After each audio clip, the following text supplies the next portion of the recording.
The Philadelphia Eagles and New Orleans Saints have been involved in a trade that will involve 8 different draft picks over the next 3 drafts, including 2 first-round picks this year. Let's see if we have some of the information on that we could roll up right now. But essentially, the Eagles are trading one of their first-round picks, and you see in return what happens in some of the compensation that is coming back to the Philadelphia Eagles and New Orleans Saints in a trade like this. The Eagles are getting double first-round draft picks next year, their own and one from the Saints, in addition to a second-round draft pick in 2024. So it's a major draft day shakeup here where the Saints now will have 2 picks in the first round. The Eagles will have 2 picks in the first round. We ask, why would this trade happen?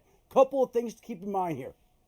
I think this tells you that the Eagles are better positioned next year to go after a quarterback in a draft that will be much deeper if that's what they want. And it tells you that Jalen Hurts looks like he's going to be the guy this year, be given the chance to lay claim to that Eagles quarterback job long term. And the Saints have added flexibility. Maybe they want to go with a quarterback and another player in round 1. Maybe they see 2 players they like, but they'll get 2 first-round draft picks. But the order of the first round has taken a major turn just moments ago. We will continue to talk about this throughout the rest of the show. As Adam said, this is a major trade that will affect a lot of our draft conversations as we're now in the month of the NFL draft. You see Mina Kimes there on the screen, Dan Orlovsky, Teddy Bruschi here with me now. And Dan, I'll just start with you. As you hear this, I think one of the main keys here, and we'll continue to show you visually because I realize it's a lot of information to process, but the Saints wanted to get ahead of the Chargers. There must be a player, a position, somebody that they're looking out for. They said, we got to make sure we get this player or this position before the Chargers. Yeah, if you see at bottom of the screen, it says 16 New Orleans Saints now, who used to be the Philadelphia Eagles. And I believe that they wanted to jump the Chargers for an offensive tackle. I said about last week on this show that if the Chargers get a starting right tackle that's a good player, you can make the case that they have the best roster in football. And now the Saints, who lost their starting left tackle in free agency, Teron Armstead, to the Miami Dolphins, I think the Saints realize that there's these group of offensive tackles that they like. And it may not be the first or second guys off the board in this year's draft, but there's a group of guys that they're going to like. Maybe it's Charles Cross from Mississippi State, or Penning from Northern Iowa, Falele from University of Minnesota. Maybe it's Raymond from Central Michigan, that they feel they need to get a quality starting left tackle in this year's first-round draft. And if they do, they're right in the mix with the Tampa Bay Buccaneers and the Green Bay Packers and the Rams for being a playoff contending, championship contending football team. This says a lot about the Saints and how they view themselves. You've got to say, too, because you mentioned the fact that they probably wouldn't get those first 2 guys, the Ike Equanos and the Evan Neals of the world. They'll be gone by that point. But important there, wide receiver could be in play as well, Teddy. This is unusual to see a team say, we're going to call our shot. We're going to tell you exactly what we're trying to get ahead of and what we may want. This is why I love free agency period and I love the draft period, because it's truth season. And you can tell. They won't tell you the truth in press conferences or when you ask them questions, but what they do in the actions that they take. Did they know? Did they have a feeling that the Chargers were going to take a specific player that they liked? Did they have information? But they felt a reason to go up a couple spots because they know who they possibly could get. And maybe they know exactly who they'll want based on who they think will be gone. And it's like, this is the move we got to make. But right now, the draft is the 28th, correct? Yeah. And this is now just gives a lot of other teams. They know what you're thinking. They know what your plans are. Why you so did it. now you can counter at times. So usually something like this is made that night to where, okay, I know my player's there.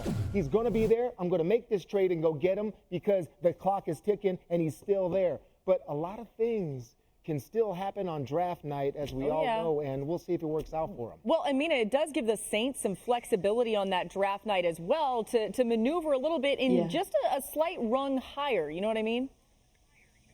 Absolutely. Also, by the way, there's still a lot of time. The Chargers could trade up if they want to. I mean, maybe not, but it's in play. I think to both your guys' points, these sorts of moves tell us a lot about how these teams perceive not only their current rosters, but also their timelines. Philadelphia came into this draft with 3 first-rounders, and in pushing one into the future, they're picking up additional mid-round picks, which I think is very valuable and unsurprising from a team that thinks in a pretty progressive manner when it comes to the draft. As far as the Saints, Dan's absolutely right. This is a team that thinks they can compete now.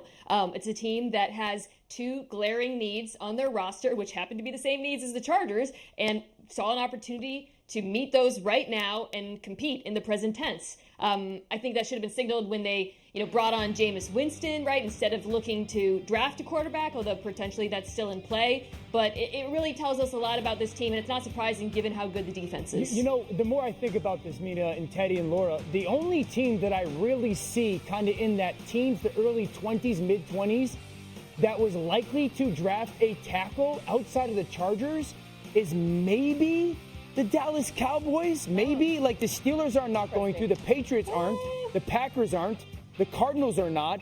The Cowboys, I think, are unlikely. So that's why I really do think that the line of demarcation for the Saints was the fact that they know the Chargers roster and they know that the need for them was right tackle. And so I get it that, to Teddy's point, we're still 3+ weeks away. I just think that the Saints are looking at the draft board the same one that you are at home, sitting there going, those teams aren't going to be overly aggressive to jump us or the Chargers to go get a tackle.